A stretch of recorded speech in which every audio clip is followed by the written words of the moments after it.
Alright, hopefully back with the conclusion of Pliny here. Quibus peractis morem sibi discadendi fuisse. Now, I got a nice little ablative absolute here. It'll be more important for Caesar in AP, but this quibus here is not really a relative pronoun. It's called conjunctive relativa. Don't worry about that. We're just going to translate it as a demonstrative pronoun in English, with these things having been completed, ablative absolute. Namely, if you remember from the previous video, the coming together early in the morning, the singing of songs, and the oaths not to do these crazy radical things. Like, swear not to commit adultery and pay your debts on time. With these things having been completed, I have an accusative, subject, and an infinitive. Oh, where's my brain verb? It's all the way back. Where is it? Affirmabond. What? Yes, you just have to remember that all of this stuff is just reported information that Pliny is gathering.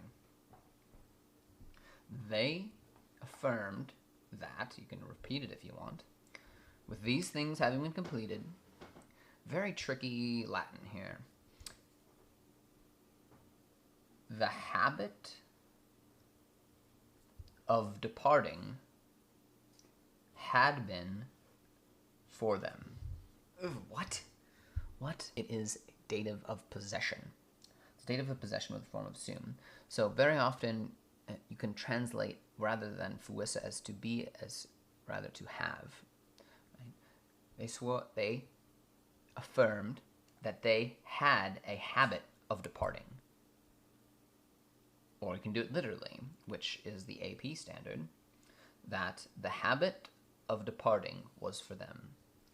So, they had a custom, a habit, of departing, of leaving that early morning part of the rituals, and, so morem, you have to go put it with coeundi, morem coeundi, and the habit of coming back together to take food, for the purpose of taking food. Now, if you remember, ad plus my future passive participle in the accusative expresses purpose. Or the purpose of taking food. All right, so they come back together later. Oh, here it is. One of the things that they could get in trouble for, real trouble, eating people. Are the Christians eating people? Now, you see, this is kibum.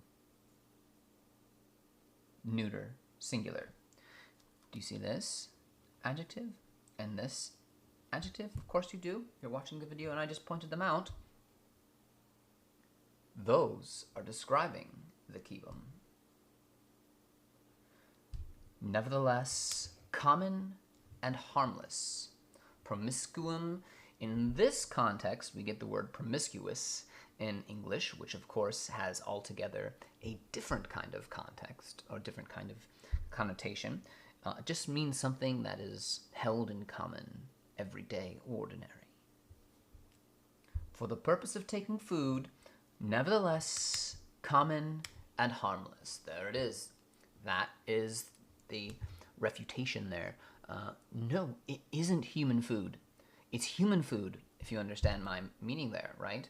It is food suitable for human consumption, rather than food that is made out of humans, which is a no-no. No cannibalism, which is one of the potential illicit activities of the Christians. But here, these people are saying, no, we did not eat people or drink the blood. We did not do that. So, okay, well, what? Okay, so Pliny is just having a hard time understanding this, and it gets harder to understand. Which, namely all of this stuff, which, and you have to take these all as indirect statements, which they stopped doing, they ceased to do, which they ceased to do after my edict. So evidently, he gave out some sort of verbal instruction to his jurisdiction that they can't do this anymore. The getting together early in the morning, da-da-da-da-da. And they stopped doing it. Okay, so what were they doing? What were these crazy Christians doing? Oh, they were getting together early in the morning, singing songs, sharing some food later in the day, which was just normal human food. And they were swearing oaths not to do bad things, like commit adultery, robbery, and to you should always pay your credit card debts. They didn't really have credit card debts, okay? That was just, but debts. They did have loans. And so this activity, right? What did they do? They stopped it. This thing which they stopped, this thing itself. English would not put this in there at all. So you know what? We're not going to use that at all.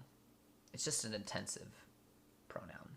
This very thing they stopped to do, they ceased to do after my edict. Oh, so Pliny tells them not to do something? What do they do? Do they do it anyway? No. They stop. They listen to the magistrate. They listen to Pliny. So they do exactly as they're told afterward? What is going on? By which, verb at the end, nice first person gives me I, by which, namely the edict. The edict by which I had prohibited to be meetings. We might say, I prohibited there to be meetings following your mandates, following your commands. Now the your here is Trajan. So this is just like this moment for a Roman mind must just be like complete harmony.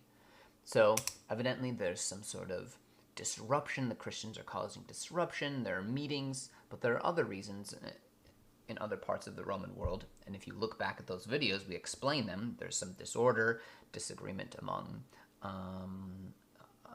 prophets, factions, disruption, and it's preventing the Roman state from carrying out what it needs to do. But look at this. Oh my gosh. So evidently, Trajan, the emperor, the chief executive, says, no more of these meetings. Hey, my regional governors, here's my command. And the regional governor, taking his cue from the chief executive, then goes to the population and says, here is the edict. Here is what you are not to do. And then the citizens obey. Oh my gosh. Like top-down authority, and then the mid-level management carrying it out, and then compliance from the population. Whew, gosh. This is like one of the most Roman-y moments that we get right here. Right here. But of course, in the history of this doesn't last. It doesn't work, right? It's not the end of Christianity. It's just the very, very beginning. This is the very, very beginning. By which I had prohibited there to be meetings following your mandates.